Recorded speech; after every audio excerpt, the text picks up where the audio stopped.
Muy buenas tardes y bienvenidos a nuestro evento en formato virtual organizado por la Universidad del Pacífico. ¿Cómo hacer frente al cambio climático? Una mirada sectorial. Para el buen desarrollo de la sesión, le solicitamos que mantenga su cámara y micrófonos apagados mientras se realizan las presentaciones. Sus preguntas las podrán ir escribiendo por el chat de esta sesión. Al finalizar las presentaciones tendremos un espacio para dar respuesta a las mismas. Para dar inicio a este evento, doy pase a la profesora Arlette Beltrán, vicerrectora de investigación de la Universidad del Pacífico. Adelante, Arlette. Muchas gracias. Muy buenas tardes a todos. Estimados panelistas, señor Fernando Sillonis, exgobernador de Ica, señor Iván Lucich, presidente ejecutivo de la Superintendencia Nacional de Servicios de Saneamiento SUNAS, señora Patricia Valdés, gerente del Comité de Sostenibilidad de la Sociedad Nacional de Industria, y señora Elsa Galarza, directora de la Escuela de Gestión Pública. Estimados profesores, alumnos y público en general que hoy día nos acompañan en este evento virtual. En primer lugar, quisiera darles la bienvenida a la Universidad del Pacífico con motivo de la realización de este evento que hemos titulado ¿Cómo hacer frente al cambio climático? Una mirada sectorial. Este evento es organizado por la Escuela de Gestión Pública y el Centro de Investigación de nuestra universidad. Es un evento que se lleva a cabo en el marco de la iniciativa Sol Climate by 2030, que dirige globalmente el Centro de Política Ambiental del Bard College, ubicado en Nueva York, Estados Unidos. En el caso de nuestra región, lo coordina el Centro de los Objetivos de Desarrollo Sostenibles para América Latina y el Caribe, CODS, de la Universidad de los Andes de Colombia. La UP es una universidad asociada al CODS desde su formación en el año 2018. El objetivo del evento es reunir a 100.000 estudiantes de todo el mundo para que discutan tres grandes temas relacionados al cambio climático: las soluciones climáticas, la transición verde y la justicia climática. De forma paralela a este evento, se están realizando reuniones de discusión en más de 100 instituciones a lo largo del planeta, que buscan justamente crear conciencia, conocimiento y sobre todo fomentar la acción para combatir los efectos adversos del cambio climático. Como sabemos, el Perú es uno de los países más vulnerables frente a este problema, ya que mientras los eventos extremos nos afectan de manera más frecuente y con mayor intensidad, los impactos implican la pérdida de vidas humanas, infraestructura, activos y bienes de capital, entre otras cosas. Todo lo cual contribuye a aumentar las condiciones de pobreza de las poblaciones más vulnerables de nuestro país. Sabemos que nuestro país se enfrenta a la presencia de lluvias intensas en el norte, de granizadas y heladas en el sur, el retroceso glaciar que amenaza la disponibilidad de recursos hídricos para el consumo humano y la generación de energía, el incremento de la temperatura del mar que afecta a la agricultura, la actividad pesquera, la producción de alimentos, entre otros aspectos. Frente a ello, es posible implementar dos tipos de estrategias: medidas de adaptación que permitan reducir la vulnerabilidad de la población y de sus medios de vida. Por ejemplo, construir infraestructura económica y social más resiliente, contar con medios de vida diversificados, entre otros factores. Y también tenemos las medidas de mitigación, como reducir las emisiones de gases de efecto invernadero a través del uso de tecnologías más limpias o de energías no convencionales como la solar o la eólica. Implementar medidas de adaptación y mitigación requiere no solo recursos económicos, sino también habilidades para el diseño, la gestión, la implementación y la evaluación de acciones concretas. En esta lógica, este evento justamente busca conocer y discutir no solo de qué manera el cambio climático afecta a sectores específicos, sino también cómo es que se está haciendo frente a esta amenaza a fin de reducir sus efectos a nivel sectorial. Este enfoque es novedoso porque generalmente La discusión de las acciones para combatir el cambio climático se realizan a nivel global y no se visibiliza que dichas acciones deben ser implementadas a nivel sectorial.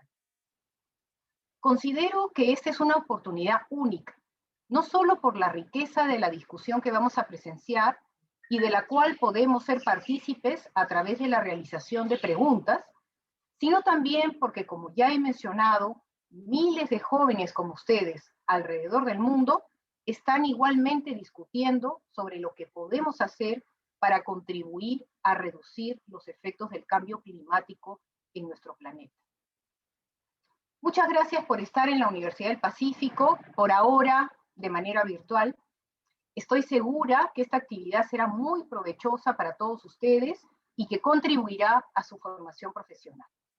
Les agradezco de nuevo y les cedo ahora la palabra a la profesora Elsa Galarza, quien será la moderadora del evento.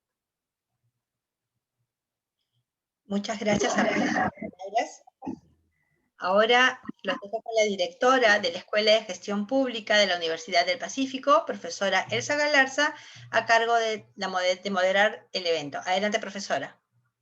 Muchas gracias, buenas tardes con todos. Bienvenidos a esta sala virtual de la Universidad del Pacífico. El día de hoy para este evento, cómo hacer frente al cambio climático, una mirada sectorial, como mencionarle en el marco del Solve Climate 2030. Gracias Arlet por las palabras, creo que has puesto un marco general perfecto justamente para iniciar la conferencia y queremos justamente como parte de esta relación que tenemos con el Centro de Objetivos de Desarrollo Sostenible, poner un breve video para iniciar. Adelante, por favor.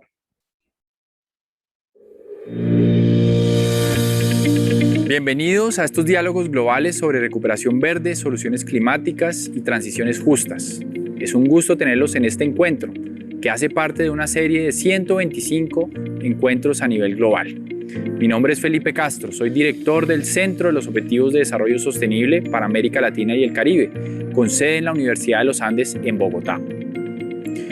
Este año ha sido un gran reto para toda la humanidad. Los impactos del COVID-19 y las medidas que han tomado nuestros gobiernos para frenar la expansión de esta pandemia ha generado un gran dolor humano. Hemos perdido millones de vidas, muchas personas han visto también afectadas sus actividades. El distanciamiento social ha afectado la manera como funcionaban nuestras economías. Hemos perdido muchas oportunidades, hemos dejado de percibir ingresos y asimismo hemos visto en riesgo nuestra salud y nuestra vida. Sin embargo, esto ha sacado lo mejor de nuestra humanidad. Hemos visto cómo los trabajadores de primera línea han hecho hasta lo imposible por salvar vidas.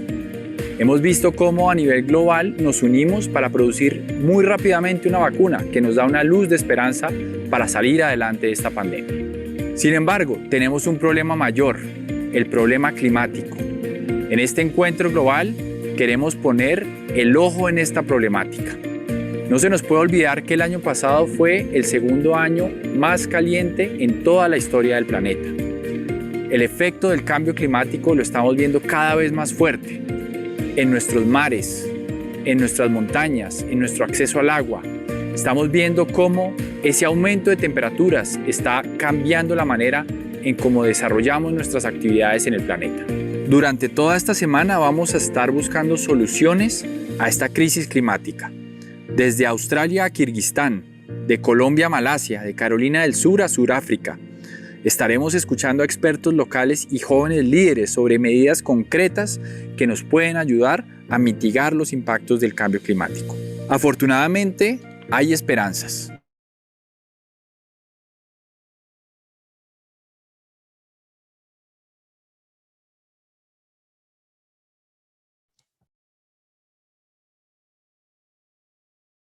Hemos tenido una interrupción en el video, a ver si me pueden arreglar, por favor.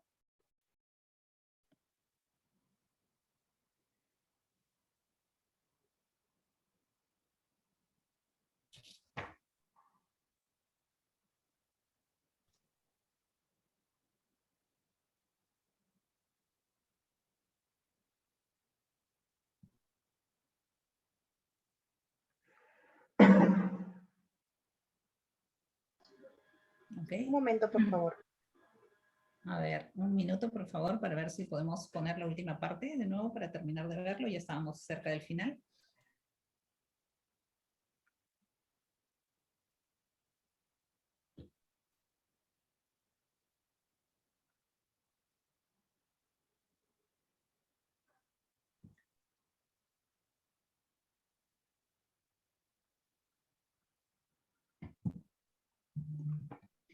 Un momento, por favor. Estamos solucionando el tema técnico para poder reproducir nuevamente el video.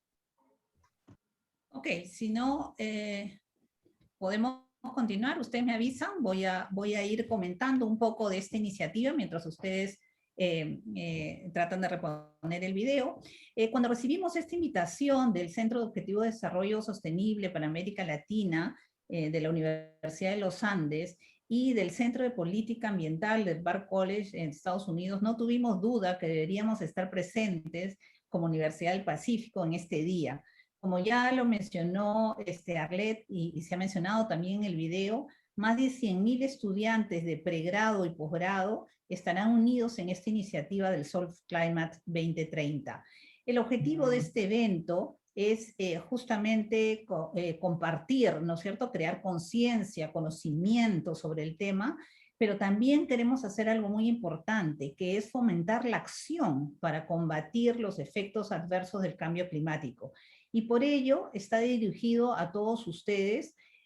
Más de 150 personas están en este momento en la plataforma. Les agradecemos mucho su presencia, porque la idea es que esté dirigido justamente a los futuros tomadores de decisiones en el sector público y privado, pero también que veamos que nuestras propias acciones como ciudadanos son muy importantes también para combatir día a día los efectos del cambio climático. Por ello, la Escuela de Gestión Pública y el Centro de Investigación a través del área de Economía de los Recursos Naturales y Ambiente convocó a los expertos que nos acompañan el día de hoy.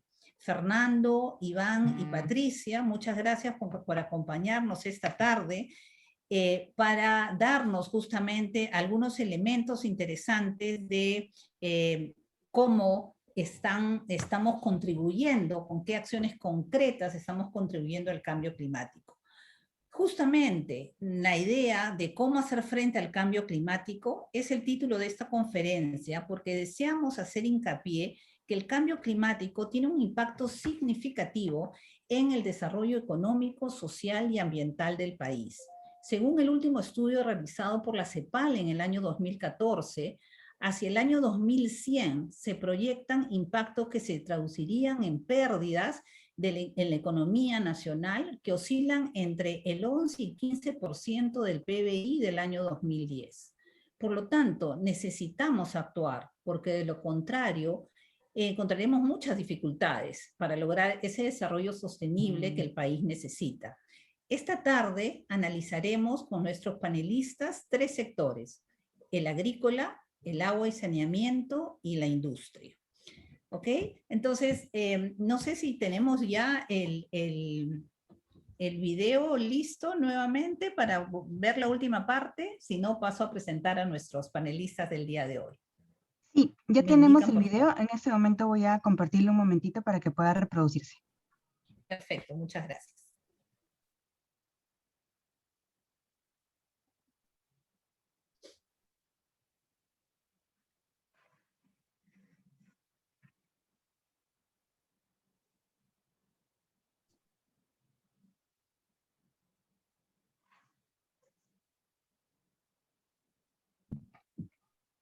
Ahí estamos.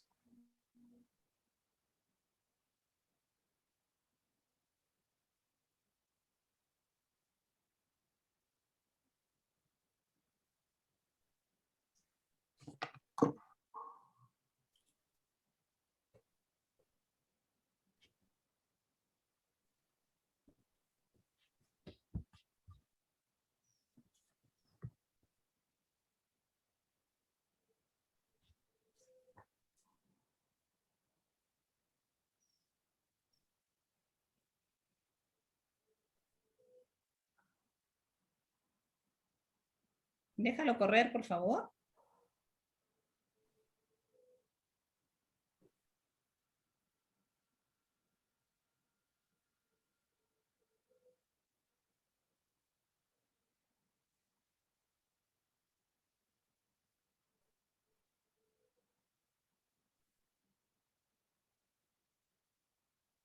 Ok, es una pena, no se escucha el audio tampoco. Así que creo que vamos a pasar a... Diana, para compartir el video con audio, en la opción de cintas de arriba que te da el Zoom, tienes que seleccionar compartir audio de la computadora, si no me equivoco.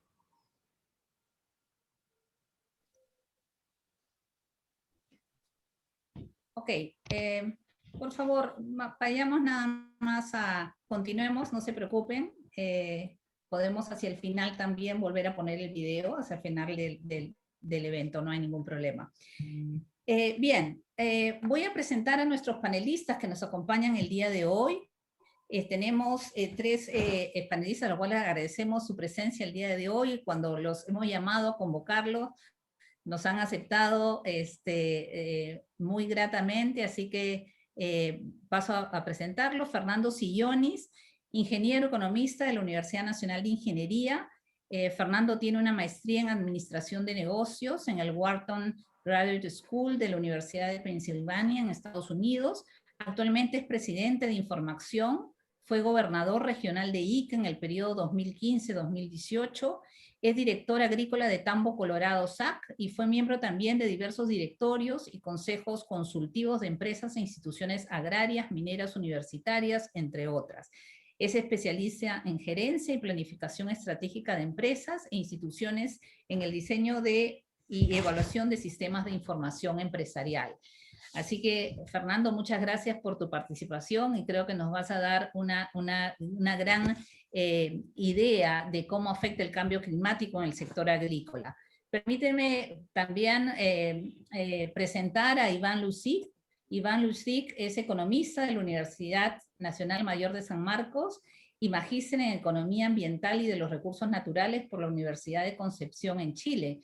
Se ha desempeñado como gerente de políticas y normas y gerente de regulación tarifaria de la SUNAS, miembro del Consejo Académico de la carrera de Economía y Gestión Ambiental de la Universidad Antonio Ruiz de Montoya, donde también es docente e investigador, y actualmente es presidente ejecutivo de la Superintendencia Nacional de Servicios de Saneamiento, SUNAS, miembro de la Asociación de Entes Reguladores de Agua Potable y Saneamiento de las Américas, ADERASA, y del Foro Peruano del Agua, GWP Perú. Muchas gracias, Iván, por tu presencia, y va a ser muy interesante también la presencia y los comentarios del regulador en términos de agua potable y saneamiento.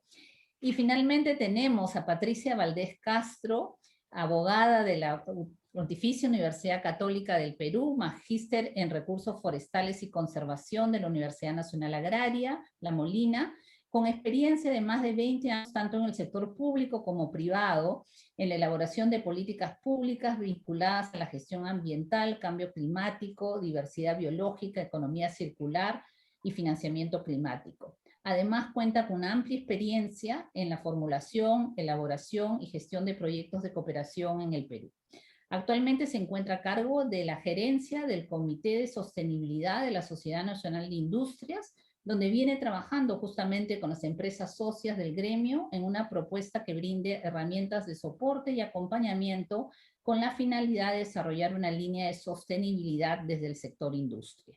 Así que gracias también, Patricia, por tu presencia el día de hoy, que nos vas a dar la perspectiva desde el sector privado con respecto al cambio climático. Perfecto, dicho eso, vamos a pasar a la primera ronda de 15 minutos. Le voy a dar la palabra a Fernando Sillonis. Adelante, Fernando. Elsa, muchísimas gracias. Muchas gracias a la Universidad del Pacífico. Y no sabía el alcance que tiene la red que está detrás de estos eventos, que es mundial, como lo acabas de explicar. Así que mi gratitud a todos los que están haciendo posible conversar acerca, en este caso, de los impactos del cambio climático en la agricultura. Yo había preparado unas láminas que ustedes me van a ayudar a mostrar. Por favor, las láminas. A no ser que quieran que yo las presente. De repente lo hago yo. Las van a poner en ese momento. Ah, yo tengo la mía también, ¿ya? Ya, perfecto. Sí, sigo, ¿no es cierto? Sí. Entonces, cambio climático en el desarrollo agrícola. en realidad he querido hacer una lista de los riesgos que afronta siempre la agricultura y veremos cómo la mayoría de los riesgos están relacionadas al cambio climático. Los agricultores más le tememos a las sequías que a las lluvias torrenciales, ¿no? La sequía es lo peor de lo peor para la agricultura, para la ganadería, ¿no? Realmente la sequía es lo más parecido a la muerte, ¿no? A la quiebra, al fracaso estrepitoso de la agricultura. Y como van a ver, y adelanto un poco la idea central que Elsa nos ha pedido mostrar al final, todo, absolutamente todo, se mitiga de una manera muy efectiva con afianzamientos hídricos, ¿no? En realidad, en el Perú podríamos no tener sequías si es que tuviésemos miles y decenas de miles de pequeños y medianos reservorios, sobre todo en la sierra, en la parte donde llueve, ¿no? Entonces, la sequía efectivamente es un gran riesgo y que tiene mucho que ver con el cambio climático. En la introducción, Arlette habló de las lluvias torrenciales en el norte y las sequías en el sur. De manera que, claro que el cambio climático impacta en el riesgo sequías. El otro riesgo que afrontamos en la agricultura son los derivados de las lluvias, ¿no? Las lluvias torrenciales que producen huaicos e inundaciones. Aunque parezca mentira, el riesgo lluvias y, por supuesto, huaicos, inundaciones y desbordes también se mitiga muy eficientemente con reservorios y plantaciones forestales en las partes altas de la cuenca. O sea, ambas, sequías y lluvias, podrían mitigarse si es que tuviésemos mucha capacidad de afianzamiento hídrico, sobre todo en la parte alta de nuestras cuencas, ¿no? Entonces, de ahí viene mi consejo. El tema de plagas y enfermedades es una derivada directa del calentamiento global. A más temperaturas, más plagas, definitivamente, y también el tema de las enfermedades, ¿no? Las heladas en la sierra son una amenaza permanente de los agricultores de altoandinos, y aunque parezca mentira, las heladas también se mitigan con agua. Si tuviésemos aspersores allí donde ocurren las heladas, porque son unas cuantas horas donde la temperatura baja debajo de cero y se producen las heladas en los cultivos de papa, hortalizas y granos andinos, y se mueren literalmente las plantas, eso se mitigaría con aspersores. El agua líquida, digamos, es un buen antídoto de las heladas. En consecuencia, una razón más para afrontar el tema del cambio climático con mucha capacidad de afianzamiento hídrico.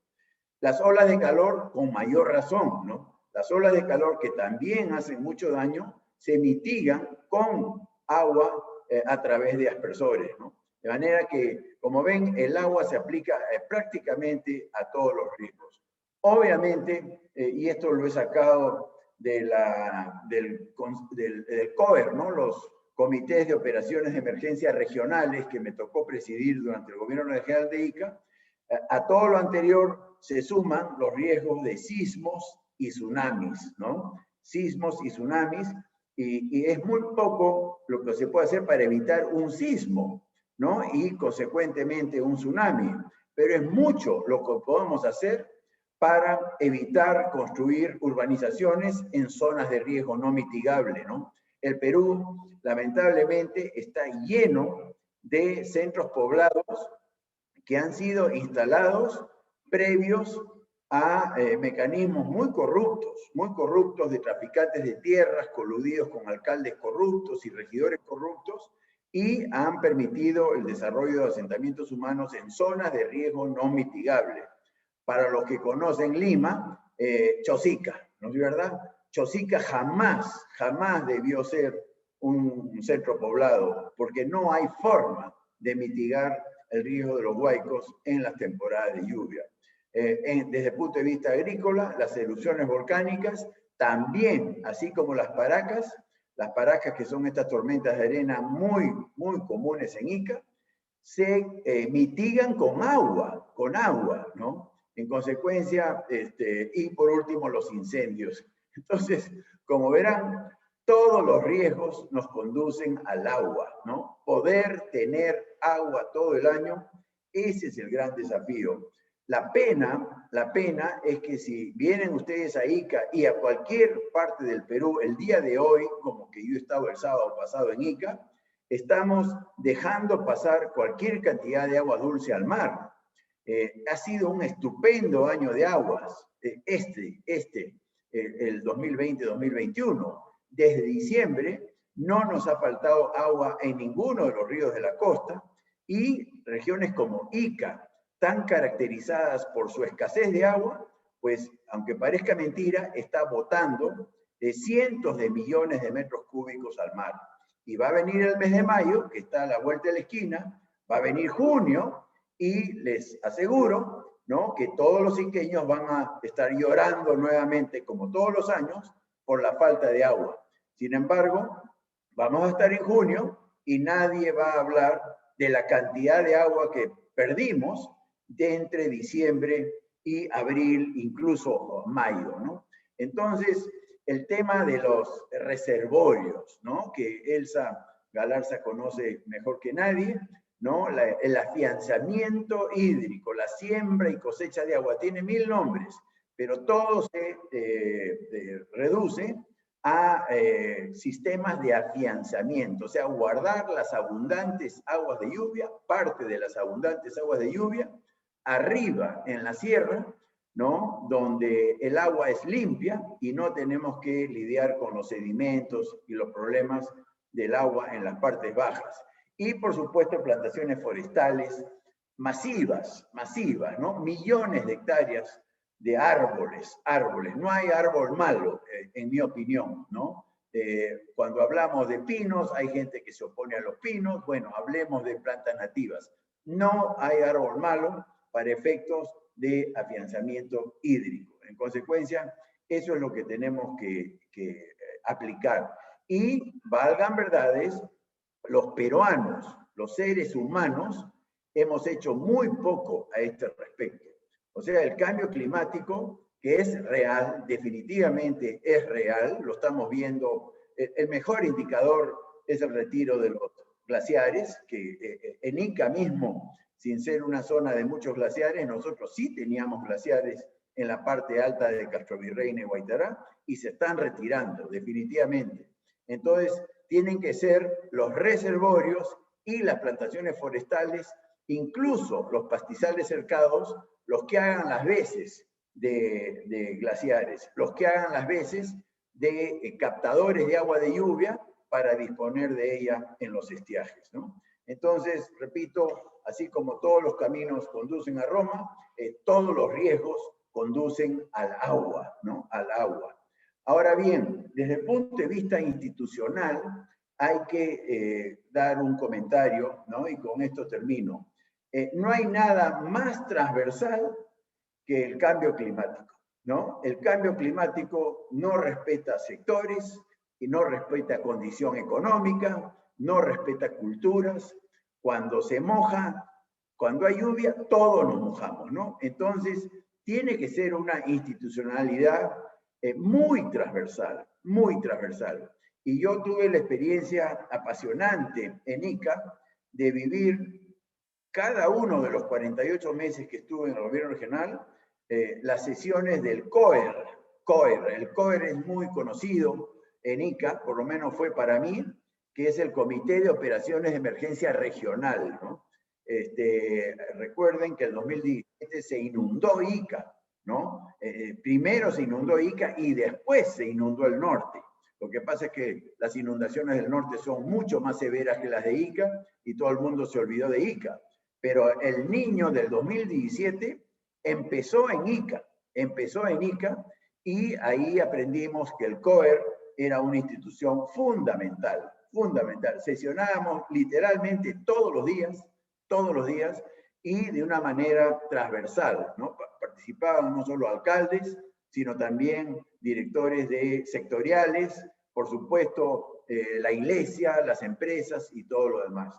Ahora, yo propongo, ¿no? Y por eso está en rojo, poner la palabra prevención. Existe el COEN, ¿no? Que es el Comité de Operaciones de Emergencia Nacional, que lo preside el presidente de la República. Pero la información que yo tengo es que no sesiona nunca, ¿no? Es lo más formalón, ¿no? Que existe, y no lo utilizan para fines de prevención, ni siquiera de emergencia. Muy pocas veces sesiona el Consejo de Operaciones de Emergencia Nacional. En ICA, la verdad, por la voluntad y atención que le brindé yo, modestia aparte, sesionamos todos los meses. Según la norma, exige 2 sesiones al año. O sea, es una norma que no sirve para nada, a no ser que uno la tome en consideración y la practique, ¿no? La practique convocando a todas las instancias. Y sí, tiene que haber, el sector salud tiene que estar presente, el cambio climático impacta mucho en la salud y todos los riesgos que comenté en la primera lámina tienen implicancias hacia el ámbito de la salud. La defensa me refiero a las Fuerzas Armadas. No se imaginan el valor que tiene cuando llegan 1000 soldados, jovencitos todos, a desaguar las zonas inundadas, por ejemplo, ¿no? Es atroz una inundación de un centro poblado. Literalmente, la gente termina nadando, flotando sobre la inundación y imagínense la ropa, las camas, los colchones, todo empieza a flotar. Es una tragedia, ¿no? Y el Ministerio de Defensa, valgan verdades, se portó muy bien. Ciertamente el tema educativo, la agricultura, el sector agrícola, el Ministerio del Interior para evitar saqueos y problemas. Incluso participaba en el caso de ICA el Ministerio Público, o sea, el presidente de las Juntas Fiscales y el presidente del Poder Judicial. Todo eso, así de transversal es el cambio climático, para que tengan una idea, ¿no? Participaba la Defensoría del Pueblo y el representante de la Contraloría. Lo que sí no había en ICA, y propongo integrar, es la sociedad civil, ¿no? En los hechos, en las inundaciones de ICA, las empresas se portaron de una manera estupenda. Las instituciones religiosas, Cáritas, por ejemplo, no puedo dejar de mencionar, siempre Cáritas del Perú estuvo muy presente en los desastres provocados por inundaciones, por sequías, por pandemias y todo lo demás. Entonces sí, es una institución multisectorial, multidisciplinaria, absolutamente transversal, pero tiene que operar de verdad y sobre todo tiene que operar en la prevención. Cuando ya se desbordó el río, ya no hay mucho que hacer, aparte de desaguar, ¿no? En consecuencia, esa es un poco mi propuesta. Los seres humanos, los peruanos, estamos provocando desastres, ¿no? Y temerariamente, porque el cambio climático es real, ¿no? En consecuencia, me parece muy mal que no estemos trabajando de manera preventiva. Y resumo la idea fuerza que él se me ha pedido: agua. El agua nos puede salvar de todos estos problemas. Muchas gracias.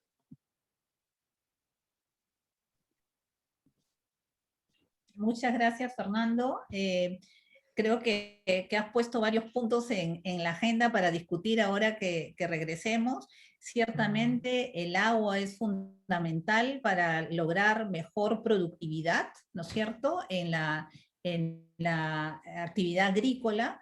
Según los últimos datos de este estudio de la CEPAL del 2014 que mencionaba yo hace un momento, se estima justamente que hay un impacto negativo en la productividad de cultivos como es la papa, el arroz, el maíz amarillo duro, la caña de azúcar, plátano. Es decir, estamos hablando de básicamente todo un portafolio de canasta agrícola muy importante para el país, para la alimentación del país. Entonces, como tú lo has dicho, es el tema de prevención, es el agua, ¿no es cierto?, que nos va a permitir justamente mantener una agricultura para la alimentación nacional, pero también el agua que nos permite una agricultura de exportación, que también tiene una importancia en la economía nacional, ¿no? Y has planteado, creo que un tema fundamental al cual vamos a regresar, que es la parte, la institucionalidad, ¿no es cierto? Cómo podemos construir justamente más institucionalidad en torno al agua, que es vital justamente para paliar estos efectos adversos del cambio climático. Bien, yo quiero ahora pasar a tocar el tema, tú lo has puesto, el agua, pero el tema justamente para la población, que también es un elemento súper importante, y ahí pedirle a Iván Lucis que por favor nos comparta justamente qué cosa es lo que se está haciendo en el sector agua y saneamiento para hacer frente al cambio climático. Adelante, Iván. Gracias, Elsa. En primer lugar, agradecer a Universidad del Pacífico por esta oportunidad y saludarte a ti, a Arlet, a Joana y a los panelistas que me acompañan y al público que nos está siguiendo, sobre todo los estudiantes y estudiantes que están aquí presentes. Si me permiten, voy a compartir la pantalla. Se puede apreciar de manera adecuada, ¿sí? Sí, se ve. Sí, se ve. Perfecto. A ver, la SUNASC como organismo regulador se encarga de determinar las tarifas y aprobarlas para los servicios de abastecimiento de agua potable, recolección y tratamiento de aguas residuales, así como también establecer los niveles de calidad del servicio de cara a los usuarios que lo reciben, considerando, y esto es muy importante, la capacidad técnica y la capacidad económica del prestador, porque nuestra labor es lograr un nivel de equilibrio entre el precio y la calidad, pero tenemos también que mirar estas capacidades, las técnicas y económicas que tienen los prestadores y también el entorno sobre el cual estos prestadores desenvuelven sus operaciones para brindar el servicio.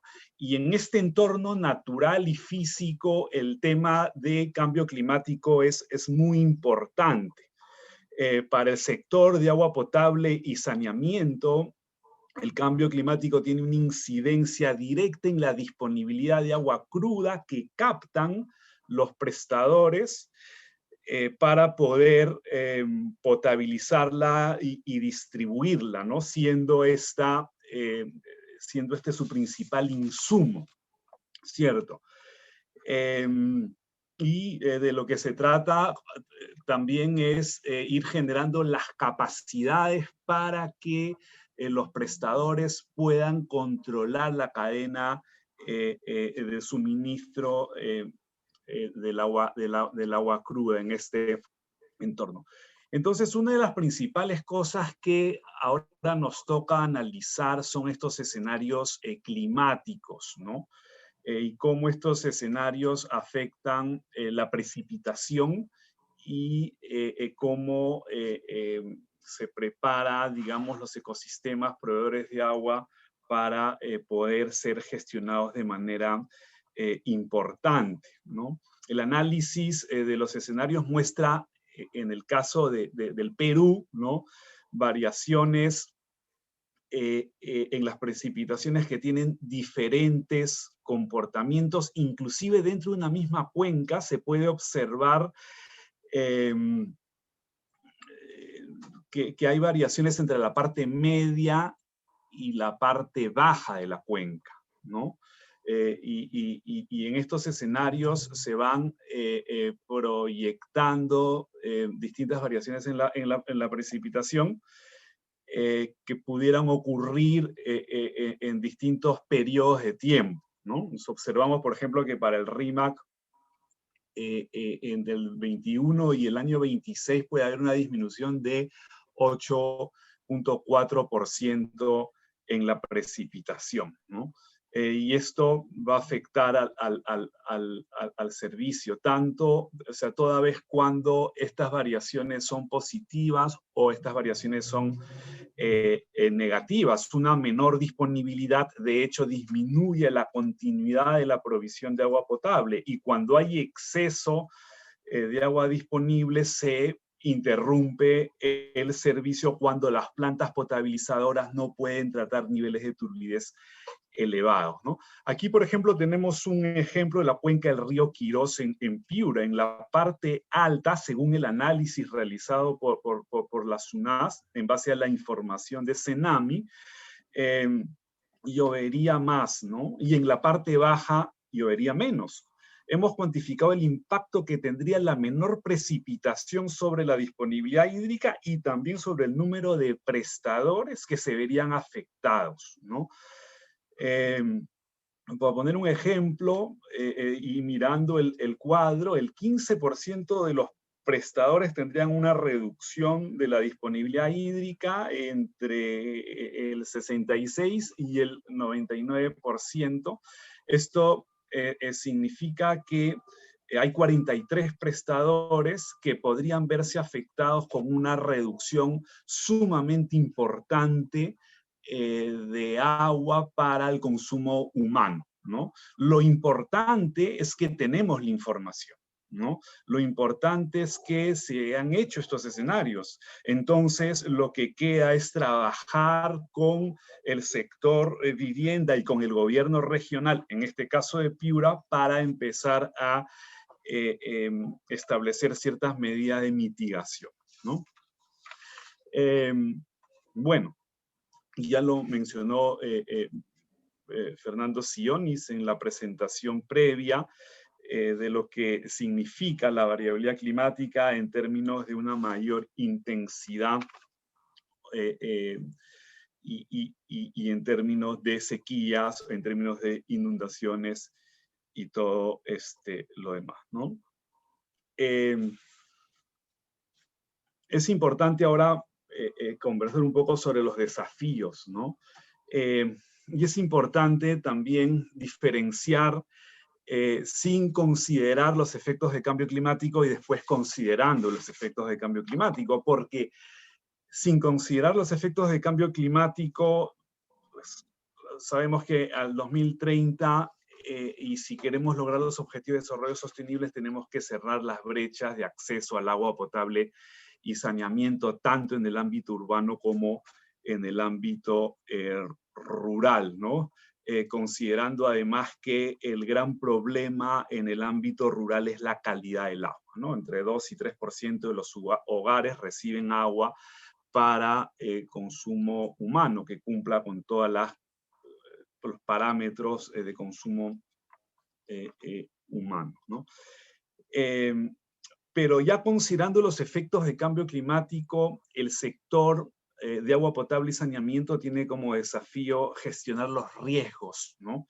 Identificados en la cadena de suministro del agua cruda y adaptarse al cambio climático con soluciones resilientes, ¿no? Es muy importante también lo que indicó el ingeniero Siones respecto a la necesidad de poder represar el agua en las partes medias y altas de las cuencas, ¿no? La pregunta siempre va a ser ¿con qué tipo de infraestructura?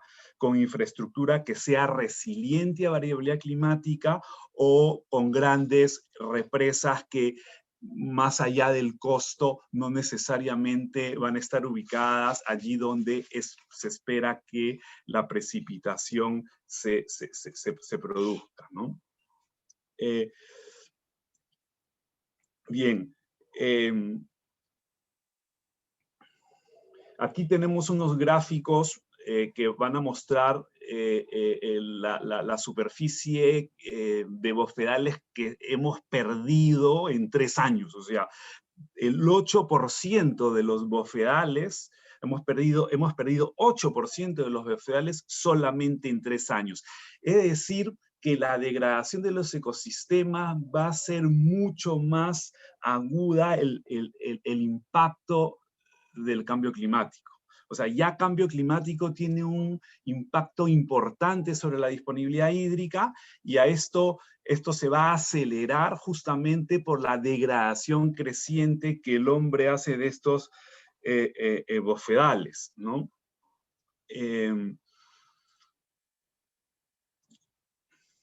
Y aquí ponemos un ejemplo de la cuenca Quilcay, que es una cuenca de aporte para la ciudad de Huaraz en el ámbito de la empresa Chavín, ¿no? Donde también hemos cuantificado la pérdida, en este caso de glaciales y bofedales, en un lapso de 20 años, ¿no? Es más o menos el 10%, ¿no? Y esto tiene un impacto directo sobre la prestación del servicio, ¿no? Ahora, ¿de qué manera incide el cambio climático como consecuencia, pues, de la combinación que hay entre variabilidad en precipitación y degradación, ¿no? Los efectos de la variabilidad en precipitación generan incertidumbre, en primer lugar, en la planificación de las inversiones, ¿no? O sea, si no sabemos dónde poner las infraestructuras, o sea, lo más clásico es hacer un diseño de una planta de agua potable, asumiendo ciertos niveles de caudal en la cuenca, y esos niveles supuestos de caudal puede variar significativamente en el tiempo, y sobre todo luego que la obra ya empieza a entrar en operación, lo que genera es simplemente que la infraestructura esté sobredimensionada para la cantidad de agua, ¿no? Luego tenemos los efectos del incremento de la temperatura promedio, ¿no? Y ese es importante, ¿no? Respecto a los costos incrementales en el proceso de tratamiento por la alteración de la calidad del agua, ¿no? La proliferación de algas, por ejemplo, es un evento que se ha presenciado en los últimos 10 años en casi todas las plantas a nivel nacional, sobre todo en costa y en la zona andina de nuestro país. Y esto genera un incremento importante en los costos de potabilización, sobre todo vinculados a reducir los olores que tiene el agua, ¿no? Bueno, los efectos del incremento de la frecuencia e intensidad de eventos extremos como sequías, inundaciones, ¿no? Genera paralización en el servicio, ¿no? Y esto también vinculado a mayores costos de tratamiento, ¿no? O sea, porque se pierden infraestructuras, o sea, se las lleva el huaico, las líneas de conducción, o porque hay que cerrar las plantas, ¿no? Por los niveles de turbidez muy, muy elevados. Entonces, sí tenemos información. Esto es importante porque hoy ya no nos podemos quejar de que no tenemos información. Existen los escenarios y existen las medidas. Vamos a ver cuáles son las medidas que se han trabajado en los últimos años a propósito de las contribuciones nacionalmente determinadas.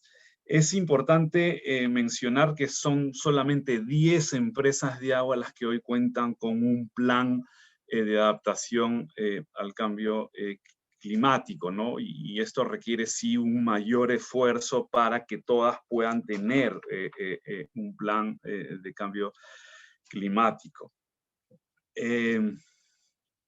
Al año 2019 se han definido las medidas de adaptación, ¿no?, al cambio climático desde el sector agua y que forman parte de las contribuciones nacionalmente determinadas. Entre ellas se destaca el empleo de los mecanismos de retribución por servicios ecosistémicos como una medida de adaptación para reducir la vulnerabilidad a los efectos del cambio climático.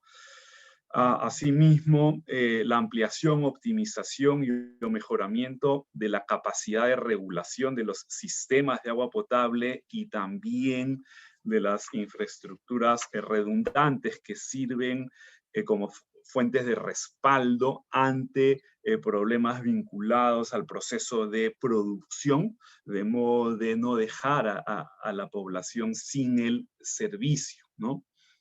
Otras medidas que son más clásicas, digamos, que están vinculados a la medición, ¿no?, de consumos, a la reducción de pérdidas en red, a la implementación de tecnologías para el ahorro de agua en el ámbito urbano. Y bueno, esto es fundamental, pues los instrumentos de planificación y de gestión de riesgos y de adaptación. O sea, al final el foco principal está en las capacidades para hacer la gestión adaptativa, tanto de las infraestructuras como también de los ecosistemas, ¿no? Podemos tener la mejor infraestructura, podemos tener inversiones en infraestructura natural también bien implementadas, pero si es que no se gestionan de manera adecuada y con las coordinaciones locales del caso y también a nivel central, entonces estas simplemente se pierden porque se deterioran, porque no se le dan mantenimiento y porque no se van adaptando justamente a la variabilidad del clima, ¿no? Por lo que implica un trabajo permanente, ¿no?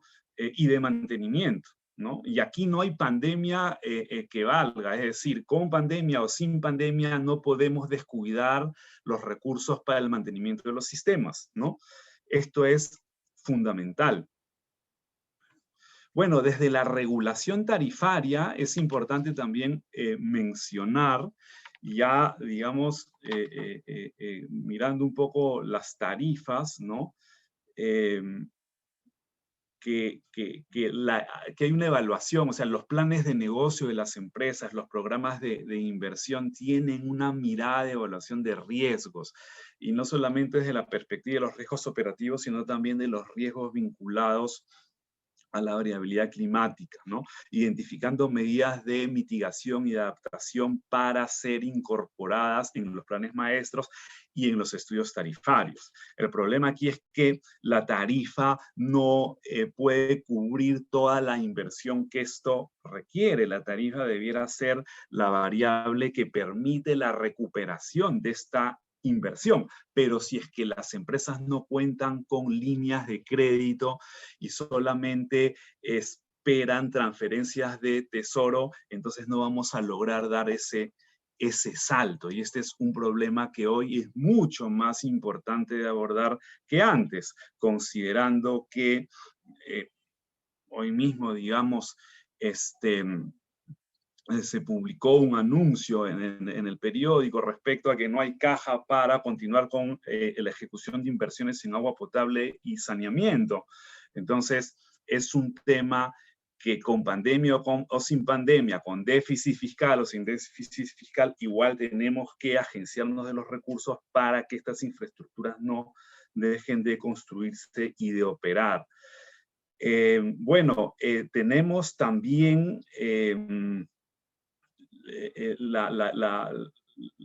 la inclusión de los planes de gestión de riesgo y la financiación de los planes de gestión de riesgos en 47 empresas, ¿no? O sea, son 357 millones que tienen las empresas de agua para elaborar sus planes de gestión y en base a esos planes de gestión buscar financiamiento. Y los mecanismos de retribución, bueno, que son pues las intervenciones para conservar y restaurar los ecosistemas que proveen agua a las empresas de agua y sobre todo constituyen el capital semilla para articular localmente otras intervenciones y también a nivel de gobiernos regionales en términos ya de la cantidad de usuarios que tiene una cuenca y los diferentes usos que esta se da, ¿no? Ya son 6 empresas de agua a nivel nacional que vienen ejecutando proyectos de conservación. Este es un caso de la empresa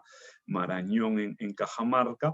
Así también tenemos en Abancay, en Ayacucho, en Cusco, trabajos donde la empresa se involucra con las comunidades que son los contribuyentes a este mecanismo y además se visibiliza la problemática de agua potable y saneamiento en el ámbito rural y las posibilidades de hacer transferencia de tecnologías y de equipos hacia ellas. En la SUNAS tenemos un nuevo instrumento, porque también es una nueva función, que es el área de la prestación de los servicios de saneamiento. Y esto lo que nos permite es configurar los mercados eficientes de los servicios de saneamiento para poder optimizar las inversiones a través de la integración de prestadores, porque estamos muy atomizados, entonces no se puede aprovechar las economías de escala propias de estas infraestructuras, y por supuesto permiten mejorar, gestionar de una mejor forma la relación fuente de agua y sumidero, toda vez que no necesariamente la fuente de agua que hoy está asignada a una empresa, mañana también debiera estar, ¿no? Esto, digamos, también va cambiando y hay que gestionar esa adecuación. Bueno, muchas gracias. Espero no haberme pasado del tiempo. Gracias, Iván. No, estamos ahí, justo a tiempo. Muchas gracias.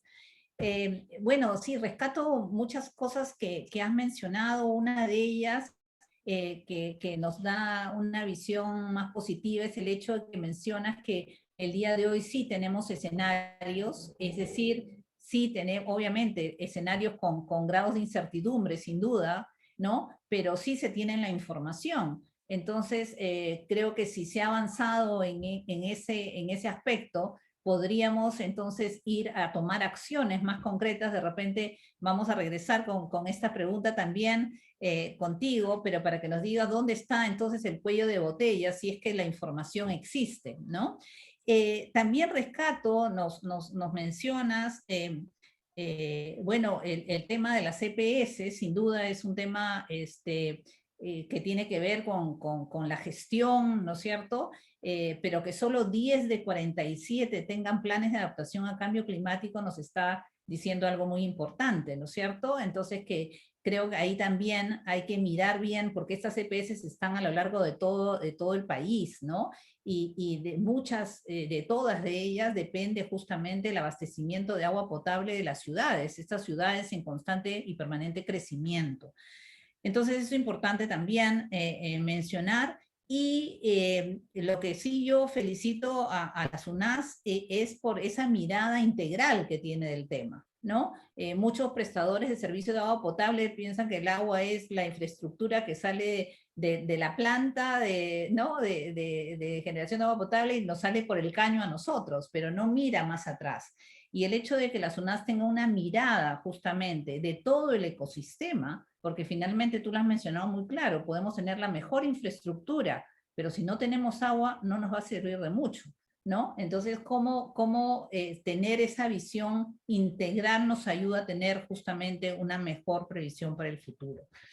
Y justamente nos da pie tu presentación, Iván, para ahora pedirle a Patricia que nos cuente un poco cómo el sector de la industria manufacturera está viendo el tema justamente del cambio climático, porque también tiene mucho que ver, mencionaba Iván, las contribuciones nacionalmente determinadas, donde hay la participación de muchas empresas privadas que tienen pues no solamente un tema de reducción, de mitigación de gases de efecto invernadero, sino también son afectadas por el cambio climático y por lo tanto también tienen que adaptarse, ¿no? Entonces cuéntanos, y tienes la palabra, Patricia, ¿qué se está haciendo desde el sector industria? Adelante.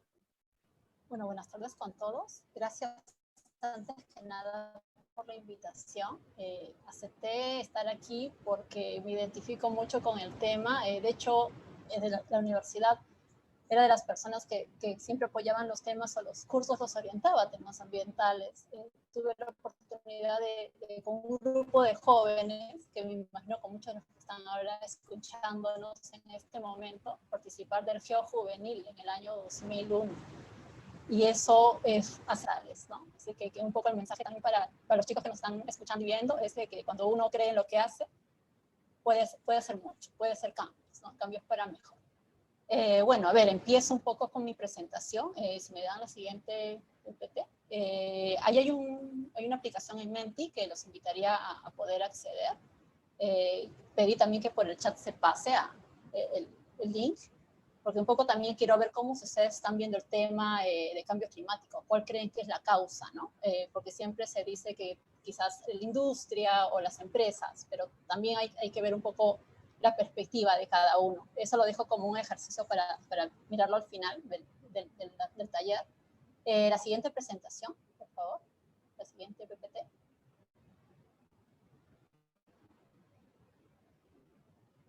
A ver, el contexto actual. ¿Cómo vamos viendo el tema de cambio climático en industria? Yo quiero empezar un poco para hablarles de lo que es la economía circular. Por muchos años, las empresas han venido trabajando en una economía lineal, ¿no? Que era no lo mejor, lo más óptimo, y ese cambio se ha dado en los últimos 20 años. Actualmente la gran mayoría de empresas están migrando a una economía circular, a un modelo circular.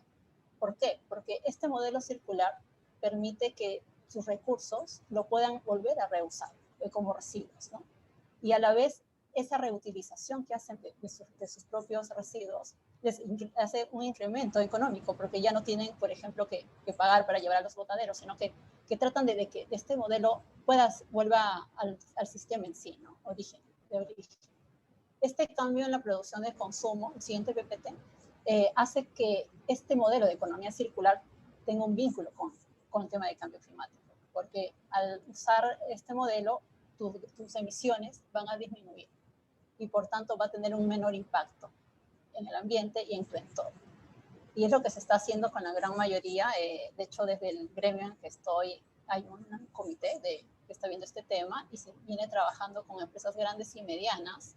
La idea es que también la parte normativa esté más clara en los próximos meses por parte de la autoridad ambiental, ¿no? En el tema. Y acá les he querido presentar un espejo, un esquema que hay, que es el que se está difundiendo muy hoy en día, ¿no? Con el tema. La siguiente presentación, por favor. Oportunidades que nos dan la economía circular. Por ejemplo, acá puedo resaltar dos. Una que es directamente vinculada al cambio climático, que es en el cumplimiento del Acuerdo de París.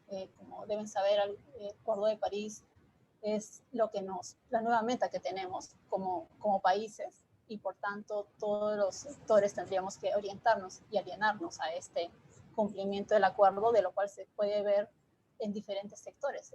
Por ejemplo, hace poco estábamos viendo un tema con agua y teníamos algunas empresas orientadas ya en el tema de agua vinculado al Acuerdo de París. Entonces, una de las oportunidades de la economía circular es que te da esto, que puedas cumplir un poco la valla que te pone ahora este convenio internacional y del cual Perú ha suscrito. Otro beneficio que tiene de seguir esta línea de economía circular es que también contribuimos a los ODS, a los Objetivos de Desarrollo Sostenible, que ya lo han presentado al inicio en la presentación de apertura. Y creo que hay muchas cosas. Acá he puesto un poco diferentes índices que he podido conseguir un poco para que vean un poco la actualidad que hay, ¿no? Porque si bien es una tendencia, es algo que se viene trabajando en todos los países. Europa nos lleva a la delantera, pero muchas de las empresas que están en Perú tienen sedes principales en países europeos, y por eso creo que hay muchas empresas que están mucho más avanzadas que otras, ¿no? Pero la línea de trabajo actualmente es esta, ¿no? Apostar por economía circular. La siguiente presentación, por favor. Ahora, acciones del sector industria. La siguiente, por favor. Aquí quiero entrar un poco ya al tema de cambio climático y lo de la huella de carbono, ¿no? En los últimos años, el tema de huella de carbono es algo que ha venido captando interés de las empresas. En esa línea, el Ministerio del Ambiente en el año 2020 lanzó la plataforma de la huella de carbono Perú, y poco a poco las empresas han ido usándola. Es una plataforma, una herramienta muy buena. De hecho, por eso creo que tiene tanta acogida al día de hoy. Tenemos, por ejemplo, a diciembre del año pasado teníamos 5 empresas de la sociedad inscritas en la plataforma de huella de carbono Perú, que te otorga una estrella por estar inscrito y por hacer la medición. Hay una categorización que hace. Y al día de hoy tenemos 17 empresas del gremio. Eso no implica que haya empresas que quieran optar por hacer su medición de huella de carbono a través del ISO respectivo, ¿no? Pero vamos, a lo que quiero resaltar también en este punto es que a pesar de la situación económica por la que se ha atravesado el país a raíz del estado de emergencia y del COVID, las empresas han tenido un impacto económico fuerte, pero o sea, a pesar de ese impacto económico fuerte, están apostando por este cambio.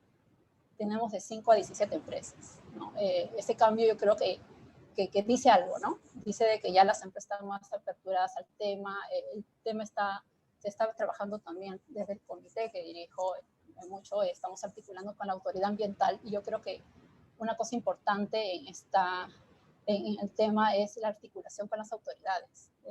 Si bien el privado puede tener sus metas y su KPIs al interno, yo creo que también es importante trabajar y que el sector público, la autoridad sepa hacia dónde vamos y cómo podemos ir trabajando en articulación, ¿no? Un poco sobre la siguiente presentación.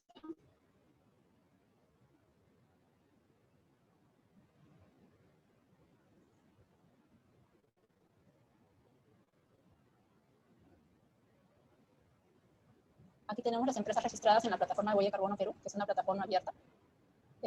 Un poco ahí están las 17 empresas que les estaba comentando, muy aparte de que pueden haber más empresas que no están en esta plataforma, pero que están apostando por la medición de huella de carbono, ¿no?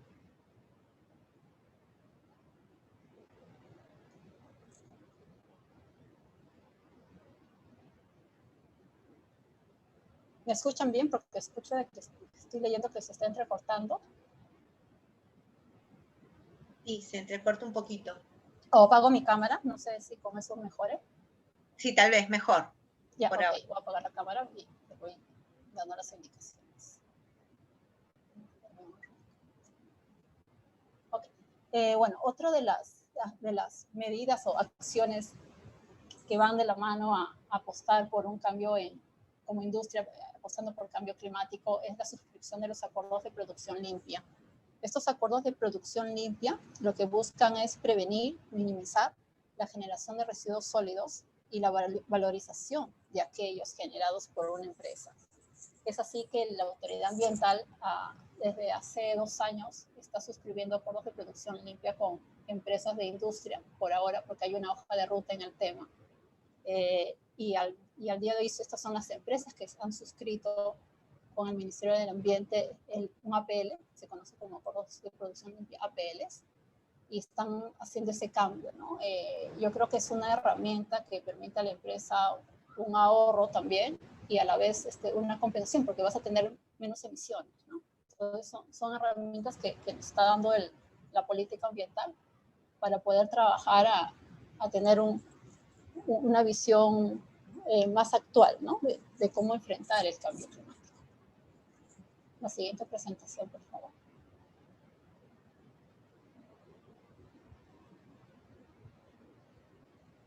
Bueno, que es el listado de las principales empresas que han suscrito al día de hoy. Tenemos 6 empresas, hay unas 5 que todavía están con validaciones internas, ¿no?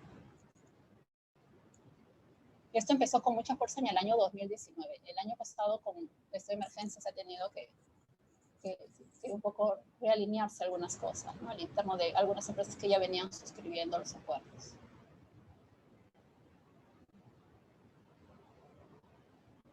La siguiente presentación, por favor. Una de las cosas interesantes para este año, que ya se venía trabajando, pero este año está con más fuerza, es el grupo impulsor del sector privado en implementación de las NDCs.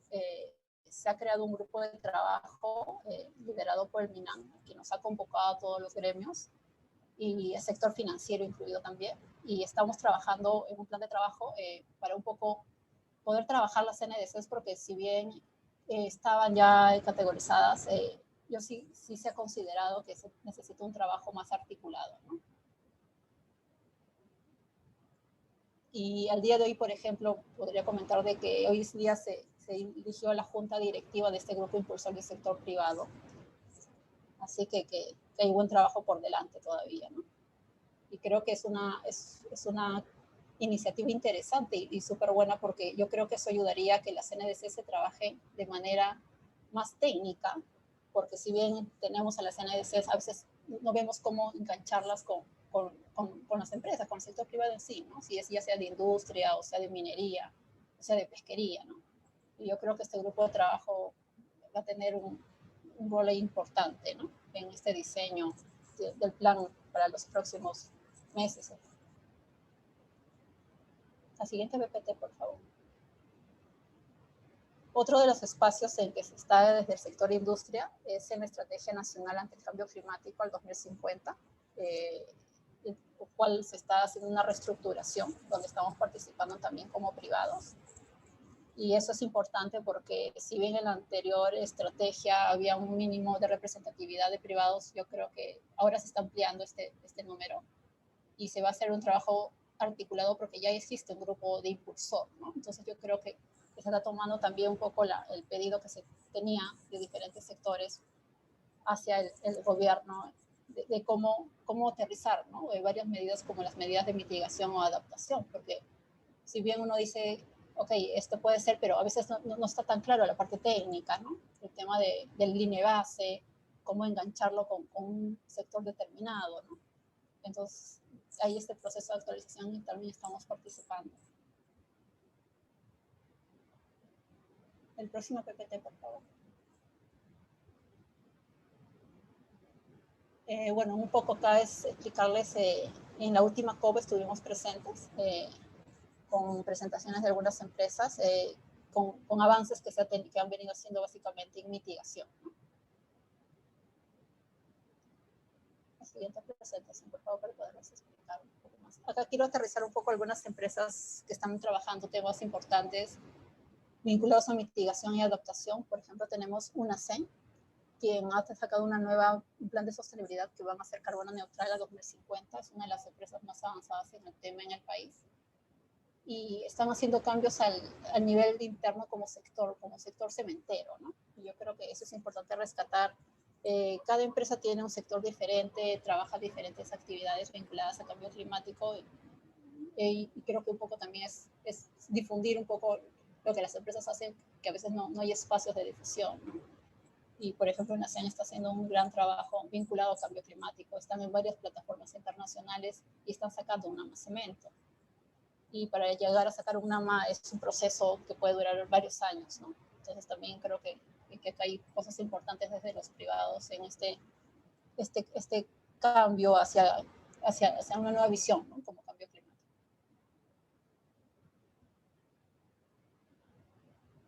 Un proyecto ya de adaptación, no de mitigación, sino de adaptación, es el que está llevando a cabo Arca Continental en la comunidad de San Mateo de Huanchore en el tema de agua, ¿no?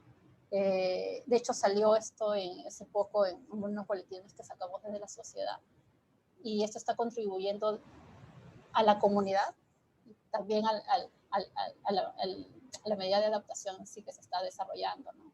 Es un proyecto que tiene que ver con varios actores que se han mapeado y es netamente de la empresa, es netamente del sector privado. Un poco en general yo ahora prendo cámara, un minuto. Y un poco en general quería hacerles esta presentación de cómo ser, y luego paso a responder la pregunta que se ha planteado a todos los panelistas. Desde el sector industria se viene trabajando a diferentes niveles. Tenemos economía circular y esta economía circular tiene una vinculación con cambio climático. Entonces las empresas están mirando a esa nueva concepción porque el tema de NDCs en el sector industria, por ejemplo, es un tema nuevo. En minería es más conocido, pero en industria es todavía un tema nuevo. Entonces, yo sí creo que el tema de educación, de conocimiento, de difusión y de articulación es importante en el sector que estés. Actualmente en la sociedad de industria tenemos empresas de diferentes sectores. Tenemos alimentos, metalmecánica, bebidas, tenemos gráficas, un poco de todo, ¿no? Entonces, alienar a todas hacia la misma línea es complejo porque cada sector tiene su complejidad. Entonces yo creo que tiene que tomarse así y es algo que se está trabajando. No estamos en ese espacio, en ese momento de trabajar con la autoridad ambiental, trabajar entre las empresas, difundir y educar, ¿no? Yo creo que el tema de educación ambiental es importante en este proceso que se está llevando a cabo. Y un poco eso sería un poco la presentación que les tengo para el día de hoy. Si hay cosas más específicas, sí podré responderlas. Muchas gracias, Patricia, muy amable, el tiempo perfecto, muy interesante la presentación. Creo que también podemos ver que el sector privado ha estado activo, hay varias iniciativas que nos has mencionado, la de huella de carbono, la de acuerdos de producción limpia, tenemos justamente una hoja de ruta también de economía circular en proceso, este grupo impulsor. Creo que hay interés, ¿no es cierto?, de la industria. Yo voy a volver contigo para hacerle algunas preguntas, pero, por ejemplo, nos gustaría saber cómo podemos hacer que esto escale más, ¿no? O sea, tú mencionabas, sí, que hay algunas empresas, hay 17 empresas.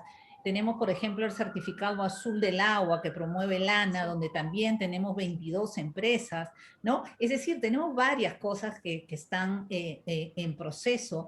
Sin embargo, todavía el número de empresas es reducido, ¿no? Entonces, ¿cómo podemos ayudar? ¿Qué acciones podríamos tomar?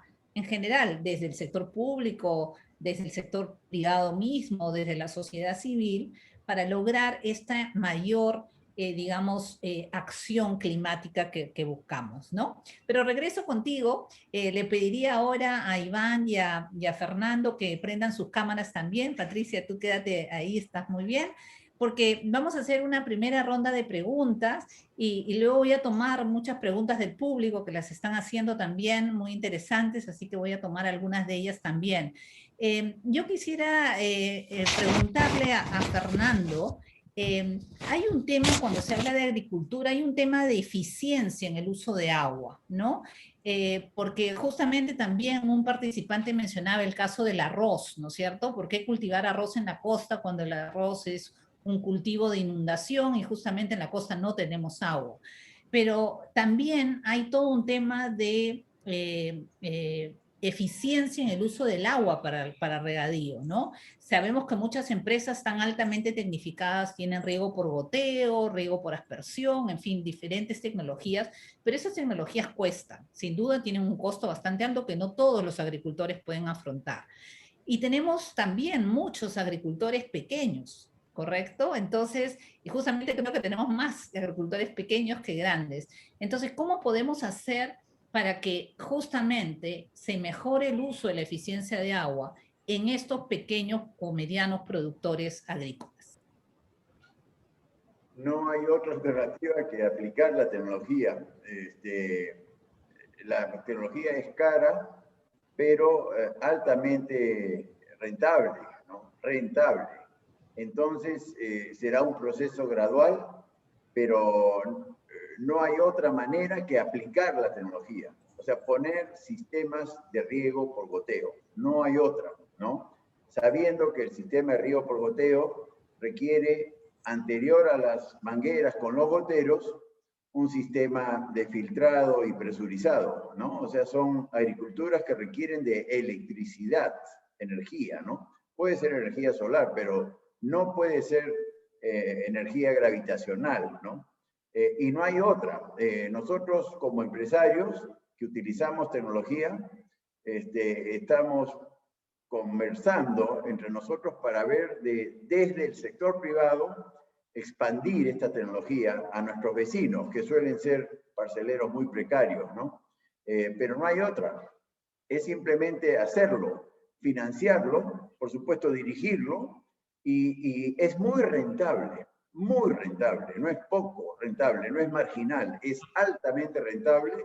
Entonces sí, es una decisión que tiene que tomar el Estado, tiene que priorizar, y yo soy de la opinión de financiar eso, pero con acompañamiento técnico, ¿no? El que no sabe usar un sistema de riego tecnificado pierde la plata y no aumenta productividad, ¿no? Entonces sí, hay que financiar y asesorar, conducir técnicamente, pero se tiene que hacer, se tiene que hacer.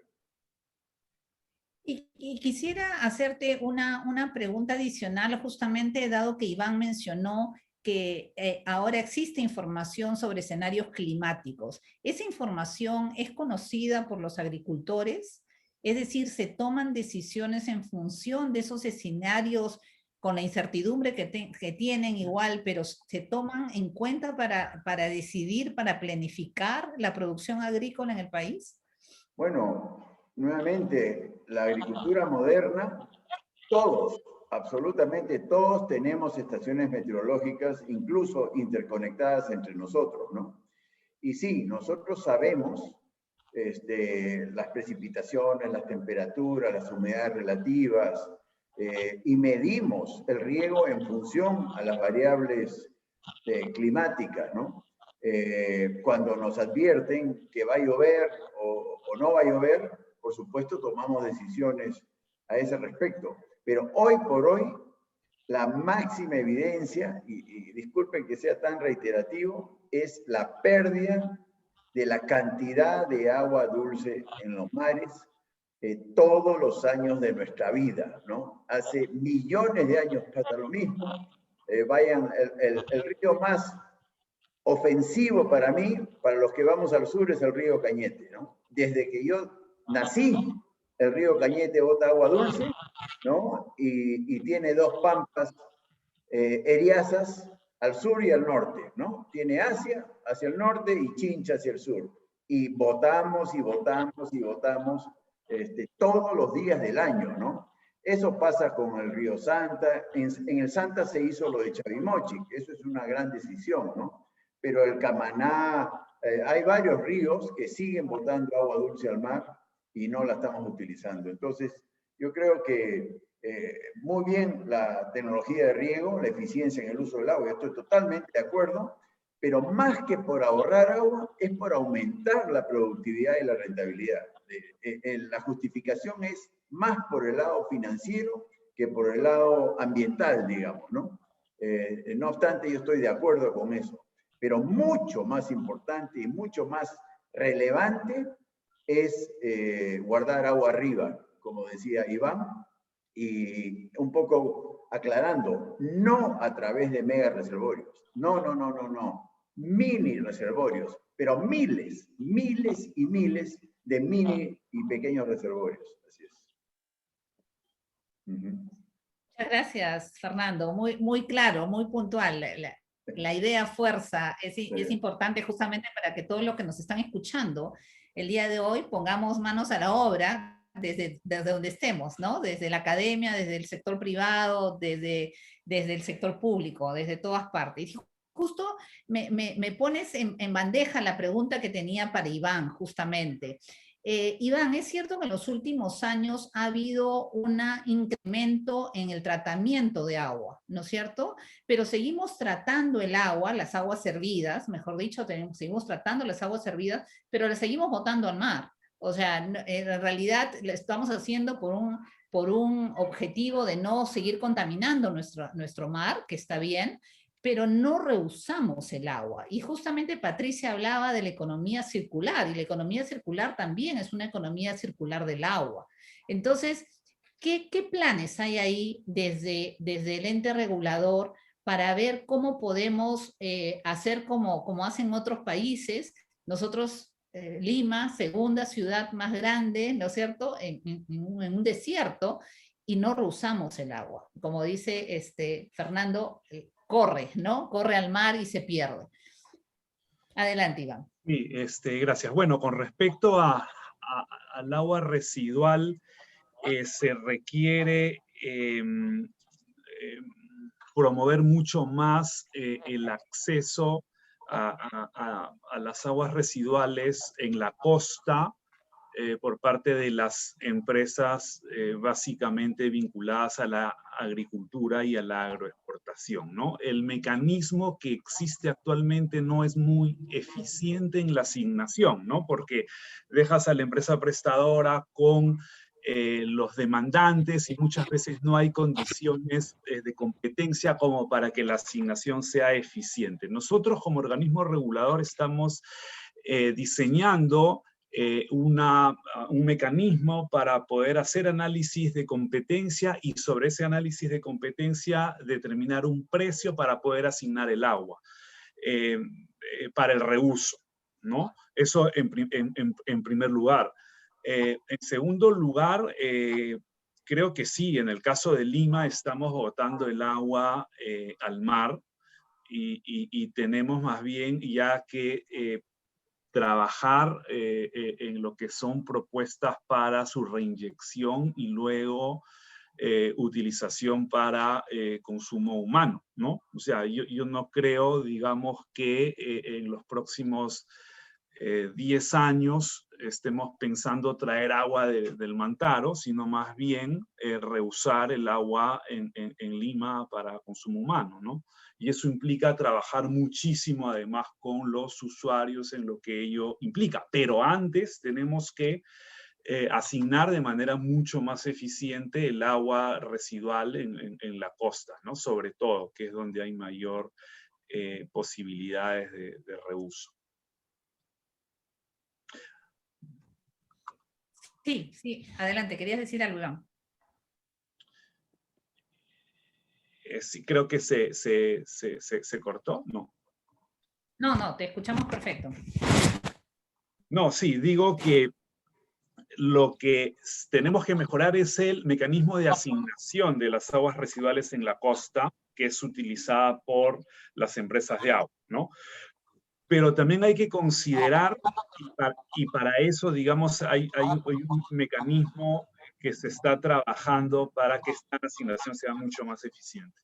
Pero creo que tenemos que trabajar en el agua que lo dijo Fernando y que en la época de Avenida se va al mar, ¿no? Y que es mucho más. Y esto es, para tener una idea, representa más o menos la mitad de la demanda anual de agua que se consume en Lima, ¿no? Entonces, si la mitad de la demanda de agua que se consume en Lima en un año se va en 3 meses al mar, entonces ahí efectivamente el problema está en esa regulación que yo le agregaría, más allá de varios micro reservorios, recuperar pues la cobertura vegetal degradada en las partes medias y altas y sobre todo en Lima, ¿no? Gracias, Iván. Patricia, mencionabas tú en la presentación diferentes iniciativas que ha tenido el sector privado. En el grupo de trabajo de multisectorial de cambio climático, donde se determinaron algunas de las algunas de las acciones concretas del sector privado, se mencionaba, por ejemplo, medidas en el sector de procesos industriales, ¿no es cierto? Medidas en el sector de desechos, de residuos sólidos, de aguas residuales domésticas también, que ya lo mencionó Iván, ¿no? Y también medidas en el sector forestal para evitar deforestación. ¿Cuáles son las acciones concretas del sector privado en torno a esto? Es decir, de alguna manera los gremios privados, en este caso la Sociedad Nacional de Industrias, a las que representan, ¿tiene alguna estrategia frente a cómo contribuir con las contribuciones nacionales determinadas? Bueno, ahí hay un punto, ¿no? Y justo es algo que lo planteamos en el MINAN, en la reunión pasada del grupo impulsor, porque sí consideramos de que se necesita un comité o un grupo técnico que nos ayude a aterrizar esas NDCs, ¿no? Porque las NDCs ya están listadas en el grupo técnico multisectorial que se sacó de un listado, pero sí consideramos que el aterrizaje de cómo entra el privado en esto no está claro, ¿no? Y esa es una de las tareas que se va a trabajar en este grupo impulsor que el Ministerio del Ambiente bueno, hoy día hemos tenido la tercera reunión del año recién acaban de crear el grupo, era un grupo que venía trabajando muy aisladamente, pero ya este año está con algo más formalidad, hay un estatuto, hay todo un proceso detrás para que se comience a trabajar el tema a nivel multisectorial, ¿no? que es un pedido que se venía haciendo, por lo menos desde que yo he entrado en la gerencia, ¿no? Desde hace 2 años, con la autoridad ambiental, porque todavía, si bien están listadas, cómo enganchas es el tema, ¿no?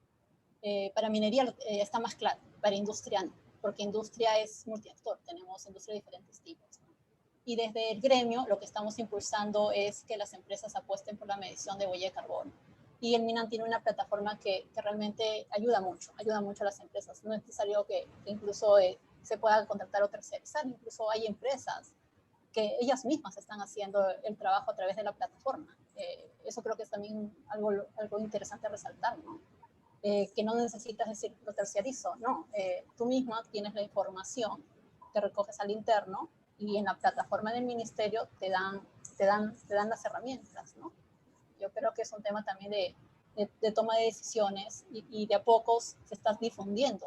Yo creo que también el sistema de cambio climático tiene varias aristas. Uno es la educación, la difusión de buenas prácticas, que una empresa diga, mira, tengo estas buenas prácticas y esto es el beneficio que estoy teniendo, y eso es un poco lo que se está impulsando, por lo menos en el gremio, ¿no? Estamos buscando eso, estamos sacando más información en redes sociales también, con tema de buenas prácticas en empresas en diferentes temas. Y un poco va por ahí. En tema de reforestación hay empresas que están haciendo un trabajo muy interesante. AG, por ejemplo, AG Group. Tenemos el mismo Arca Continental con tema de aguas. Tenemos en tema textil, tenemos varias empresas que hacen el reuso del agua, y empresas grandes y medianas. Yo creo que está cambiando la visión, ¿no? Es una nueva visión, yo creo, que va más de la mano con el tema de sostenibilidad. Sostenibilidad es un tema muy grande, que al interno tienes varios temas que tienes que tratar y abordar, ¿no? Sí. Sí, lo que has mencionado del apoyo de algunas empresas justamente en esa visión integral de la cuenca, ¿no? Que de alguna manera se quiere involucrar con el MERECE, con este mecanismo de retribución por servicios ecosistémicos, por ejemplo, que mencionaba Iván.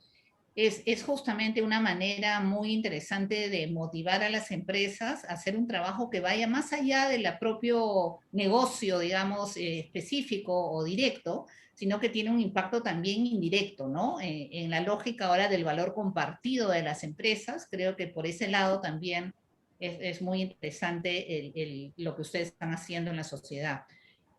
Quiero dar una rueda de preguntas del público. Tengo bastantes preguntas. Fernando, hay varias preguntas, te voy a resumir algunas, varias para que tú las contestes todas juntas.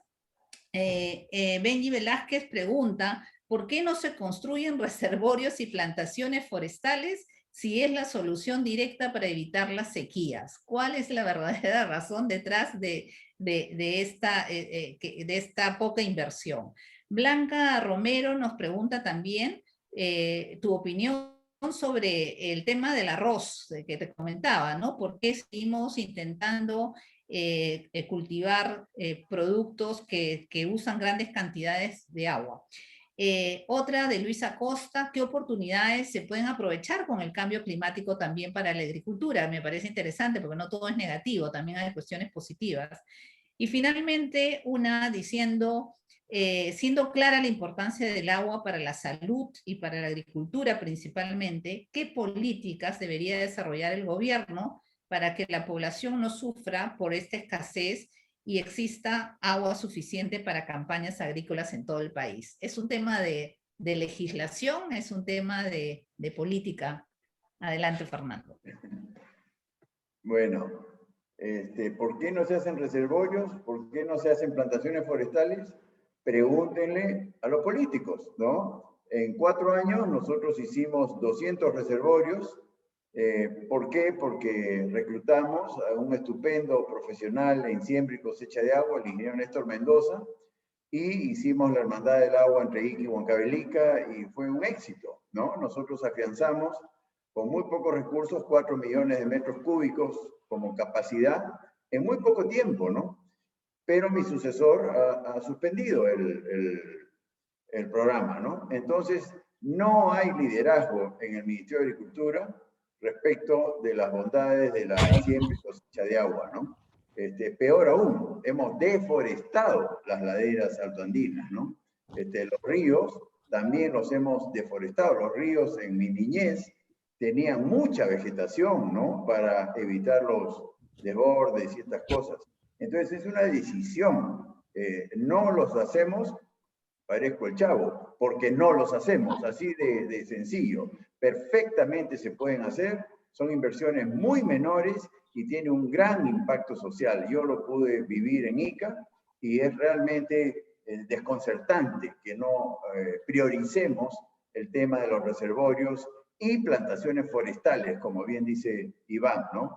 La capacidad de retención que tiene un bosque o un pastizal cercado es enorme, enorme, ¿no? Y ahí se debería guardar el agua de lluvias. Entonces, desde la ciudadanía, gracias por la pregunta, asumamos, ¿no? Y exijamos a nuestras autoridades priorizar lo que es afianzamiento hídrico, ya sea con mini o pequeños reservorios, pero miles, y muchas plantaciones forestales y cerco de pastizales.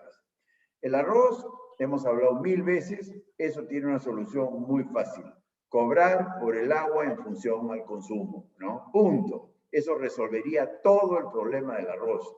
En Piura cuesta igual por hectárea, ¿no? Cultivar arroz y botar mucha agua, consumir mucha agua, que sembrar un frutal que utiliza la mitad de agua, ¿no? El agua, como es en el caso del agua potable, se debe pagar en función al consumo, ¿no? Y con eso se resuelve el problema de la mala utilización del agua en el norte, sobre todo en cultivos como el arroz, ¿no? ¿Qué oportunidades da el cambio climático? Bueno, yo sí creo que lo que hicimos en Ica fue muy interesante, un hermanamiento entre la costa y la sierra. Eso fue una experiencia muy bonita, que es muy difícil lograrlo desde la política. A los políticos les encanta insultar, agredir, pelearse. Entonces, sí, yo creo que el cambio climático nos va a obligar a respetarnos y a llevarnos bien. Y la costa tiene que hermanarse con la sierra, no queda otra. Y yo creo que el cambio climático nos está forzando a ¿no? a ese hermanamiento, que fue posible en Huancavelica, Ica, habían 100 años de conflicto y terminamos abrazados el uno al otro, con varios pisquitos de por medio. El pisco ayuda mucho, dicho sea de paso, pero en buena onda, ¿no? Sin borracheras, nada, simplemente un gesto de cariño, y eso hermana, ¿no? Y yo sí creo que la política para el agro tiene que estar enfocada en el agua, ¿no? Y es lo que hemos hablado, ¿no? Apostar por el afianzamiento hídrico y plantaciones forestales en las partes medias y altas. El hecho de que Iván lo mencione, siendo de un sector de agua para la población, me llena de optimismo, ¿no? Porque calza perfectamente con lo que pensamos los que estamos en el mundo del agro y las consecuencias en el tema del agua, ¿no?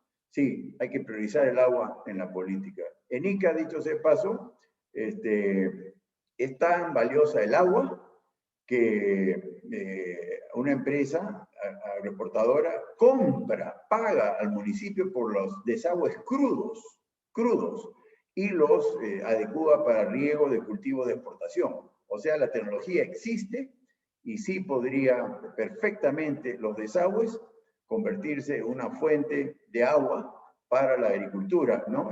Y más sofisticadamente para consumo humano reutilizable, ¿no? Eso es una oportunidad interesante. Así es. Gracias, Fernando. Iván, tengo varias preguntas también para ti. La primera de ellas me dice, ¿por qué algunas CPS no realizan las inversiones para tener agua de calidad mediante la recuperación de bofedales en la naciente de los ríos? Después tengo otra segunda pregunta de Karina Castillo, que me dice, el problema del agua no solo se refiere a la disponibilidad del recurso, sino cómo lo utilizamos. ¿Qué está haciendo la SUNAS para llegar a la población y concientizarla para hacer un uso eficiente del agua? Y finalmente una tercera pregunta, ¿cómo el mecanismo de MERECE, del Mecanismo por Retribución de Servicios Ecosistémicos, podría ayudar a garantizar la provisión del agua en el largo plazo? Adelante, Iván. Gracias. A ver, muchas empresas están utilizando sus recursos para poder conservar las zonas de captación, ¿no? Pero de todas maneras, no a una velocidad que requerimos, ¿no? ¿Y por qué muchas empresas no están teniendo esa velocidad para conservar las áreas de captación o los espacios en la cuenca media?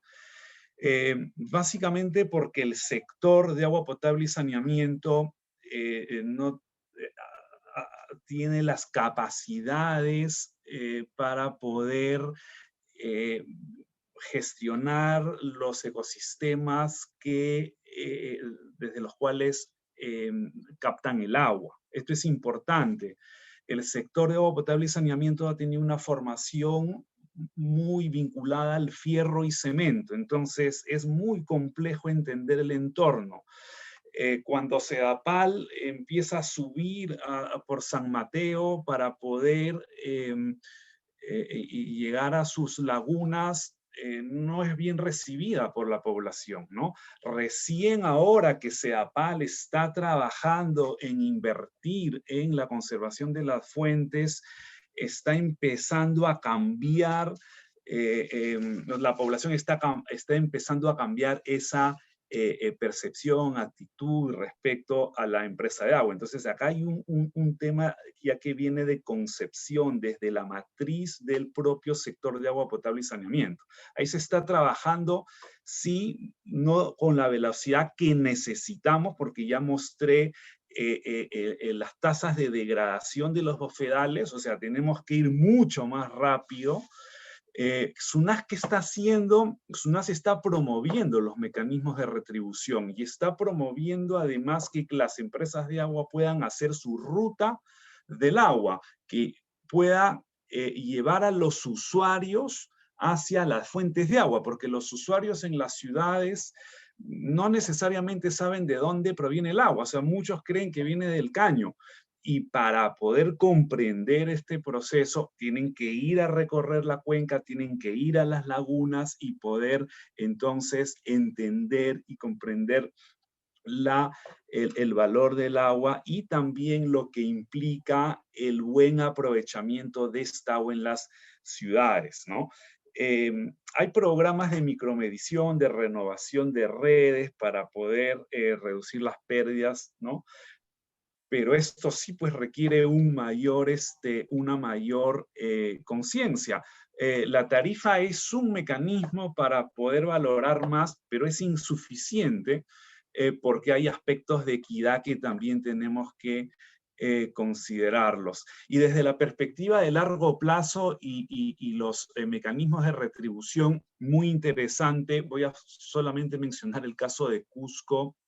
Bueno, Abancay sigue también en la misma línea de poder apalancar 2 veces, en algún caso 3 veces, hasta 5 veces recursos de la cooperación internacional, sobre todo para conservar a partir de un sol que invierten en sus fuentes de agua. Cusco inició con 1,5 millones como reservas para la conservación de la fuente y ahora tiene comprometidos 7 millones que no solamente pues resuelve el problema de conservación, sino de agua potable y saneamiento para la población rural que participa en faenas, no solamente de conservación, sino también de saneamiento básico rural. Y desde esa perspectiva se puede garantizar que los mecanismos de retribución sean un mecanismo de largo plazo y sostenible con un efecto multiplicador. Y en el caso de Abancay, a través de la Unión Europea también han logrado apalancar recursos para no solamente mirar la conservación de Rontojocha, que es la laguna que les da agua, sino además vincularlo a el control de pérdidas en la ciudad de Abancay, de modo que los usuarios y usuarias en la ciudad de Abancay pueden entender a través de este programa el valor que tiene el agua potable para consumo humano y también para otros usos, porque la misma comunidad que se beneficia de la conservación también se beneficia del mejor saneamiento, ¿no? Entonces, ahí es un programa interesante que hay que potenciar. Gracias, Iván. Patricia, dos preguntas del público. La primera de Miriam Somocurcio. En tu opinión, ¿cuáles deben ser los mecanismos legales que el Estado debería potenciar o reformular para reforzar la acción climática del sector privado? La primera pregunta. Y luego Silvia Tapia nos dice, ¿cómo se puede masificar la huella de carbono, no solo para la gran empresa, sino también para la pequeña y mediana? Adelante, Patricia.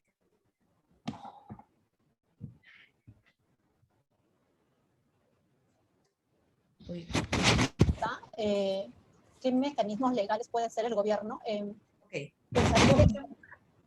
¿Me escuchan? Sí. Pensaría que tal vez una articulación más cercana de la autoridad ambiental, ¿no?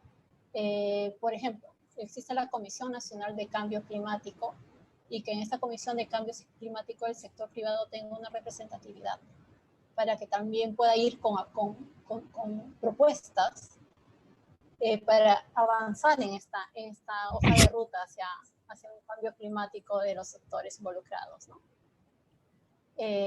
Y sobre la segunda pregunta, ¿cómo se puede masificar la huella de carbono?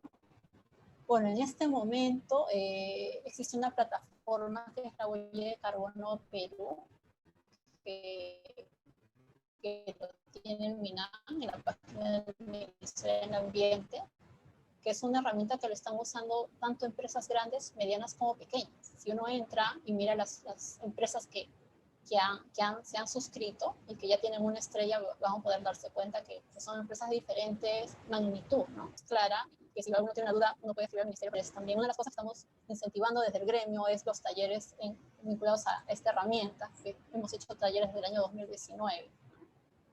Y creo que ahí es una buena manera de masificar. Quizás también se me ocurriría plantear el hecho de difundir casos de empresas que estén apostando por la medición de su huella de carbono, ¿no? En diferentes sectores. Yo creo que también es otra posibilidad interesante para que también las empresas puedan ver que apostar por este cambio les trae muchos beneficios, ¿no? No solamente a nivel económico, sino también buena imagen, reducen, o sea, son muchas cosas, ¿no? Y también yo creo que si una empresa se involucra en esto, también involucra a todo su equipo. Entonces ahí vas cambiando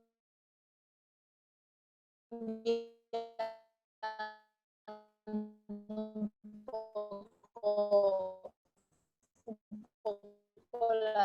la manera de ver las cosas, ¿no? De avance.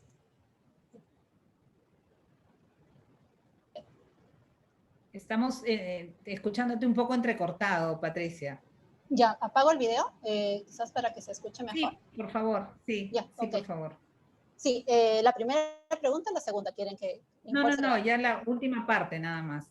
Ok, en la segunda, bueno, que creo que una posibilidad es usar la plataforma de huella de carbono Perú del Ministerio, porque si entran y ven la lista de empresas que ya se han suscrito, hay empresas de todo tipo, ¿no? Medianas, pequeñas y grandes. Y otra posibilidad veo que sería quizás la difusión, ¿no? Difusión de empresas que ya hayan medido su huella y que un poco comenten los beneficios que ven de llevar a cabo esto, ¿no? Ok. Bien, tenemos que cerrar, nos hemos pasado del tiempo, pero yo quisiera, así mismo programa político, darles un minuto, una sola idea, fuerza para cada sector, y que justamente responda a la pregunta, ¿cómo hacer frente al cambio climático en la industria, en el sector agua y saneamiento, en la agricultura? Si tuvieran que elegir una acción, ¿cuál sería? Y vamos a empezar al revés. Patricia.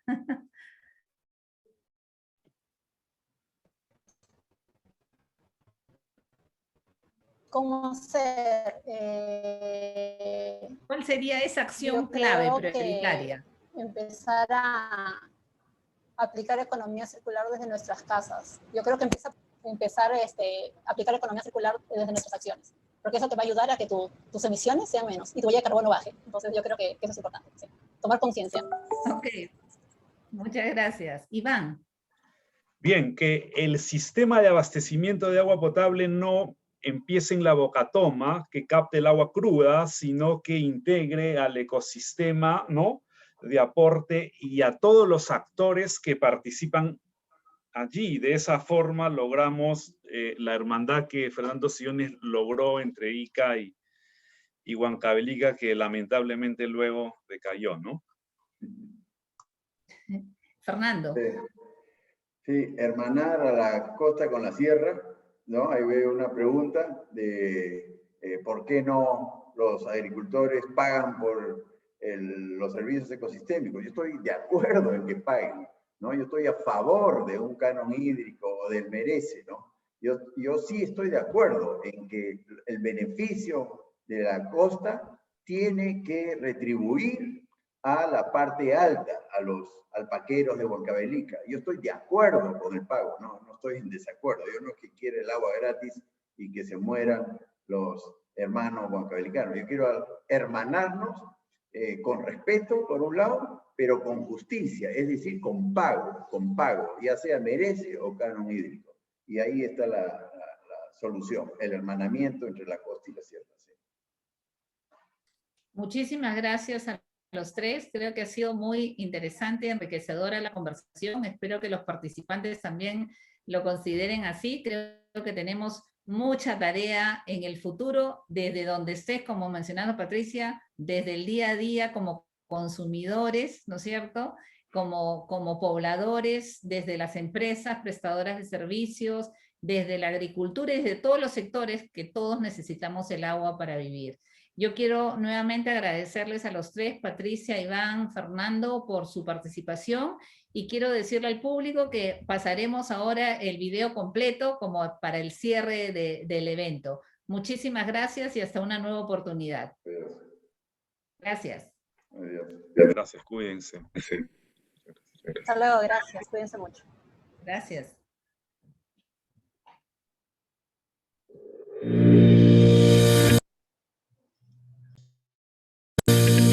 Bienvenidos a estos diálogos globales sobre recuperación verde, soluciones climáticas y transiciones justas. Es un gusto tenerlos en este encuentro, que hace parte de una serie de 125 encuentros a nivel global. Mi nombre es Felipe Castro, soy director del Centro de los Objetivos de Desarrollo Sostenible para América Latina y el Caribe, con sede en la Universidad de los Andes en Bogotá. Este año ha sido un gran reto para toda la humanidad. Los impactos del COVID-19 y las medidas que han tomado nuestros gobiernos para frenar la expansión de esta pandemia ha generado un gran dolor humano. Hemos perdido millones de vidas, muchas personas han visto también afectadas sus actividades. El distanciamiento social ha afectado la manera como funcionaban nuestras economías. Hemos perdido muchas oportunidades, hemos dejado de percibir ingresos y asimismo hemos visto en riesgo nuestra salud y nuestra vida. Sin embargo, esto ha sacado lo mejor de nuestra humanidad. Hemos visto cómo los trabajadores de primera línea han hecho hasta lo imposible por salvar vidas. Hemos visto cómo a nivel global nos unimos para producir muy rápidamente una vacuna que nos da una luz de esperanza para salir adelante de esta pandemia. Sin embargo, tenemos un problema mayor, el problema climático. En este encuentro global queremos poner el ojo en esta problemática. No se nos puede olvidar que el año pasado fue el segundo año más caliente en toda la historia del planeta. El efecto del cambio climático lo estamos viendo cada vez más fuerte en nuestros mares, en nuestras montañas, en nuestro acceso al agua.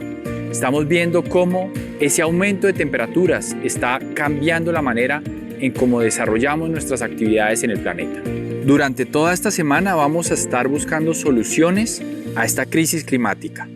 Desde Australia a Kirguistán, de Colombia a Malasia, de Carolina del Sur a Sudáfrica. Estaremos escuchando a expertos locales y jóvenes líderes sobre medidas concretas que nos pueden ayudar a mitigar los impactos del cambio climático. Afortunadamente, hay esperanzas. Vamos a ver soluciones que nos están mostrando la salida. Por ejemplo, China se comprometió a construir una economía neutra en carbono. Los precios de la energía solar y de las baterías siguen cayendo. Hoy en día es más barato producir energía solar y eólica que energía a partir de combustibles fósiles.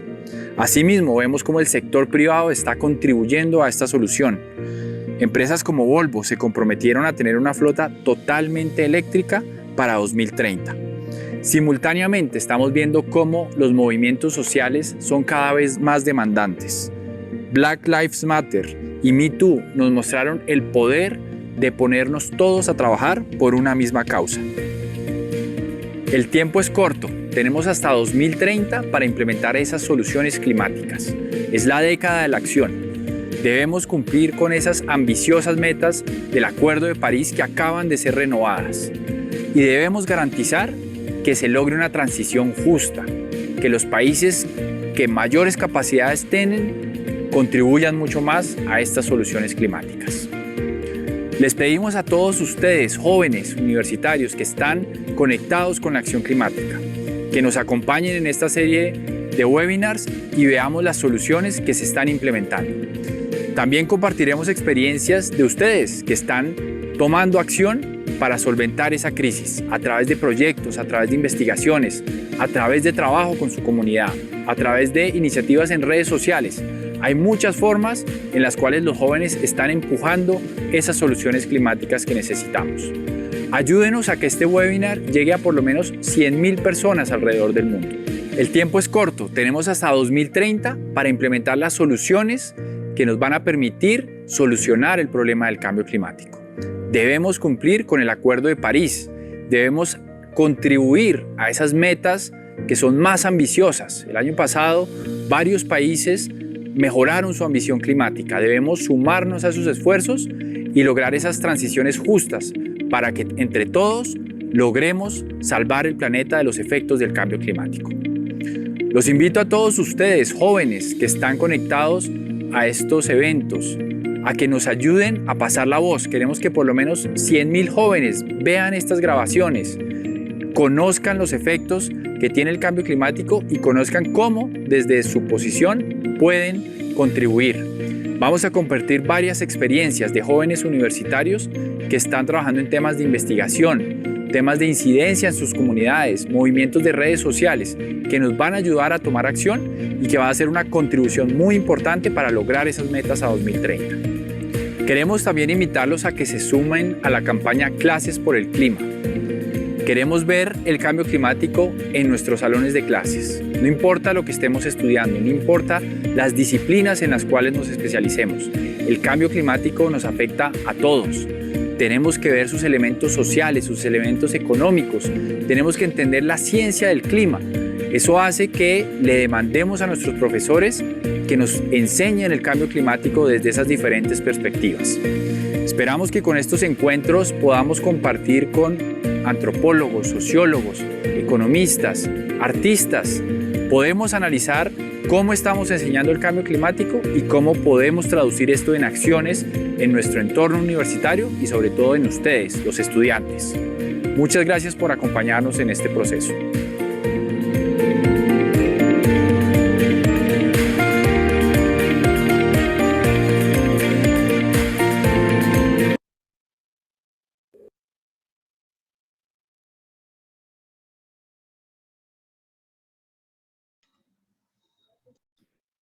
Buenas noches con todos, muy amables por su participación. Hasta una próxima oportunidad.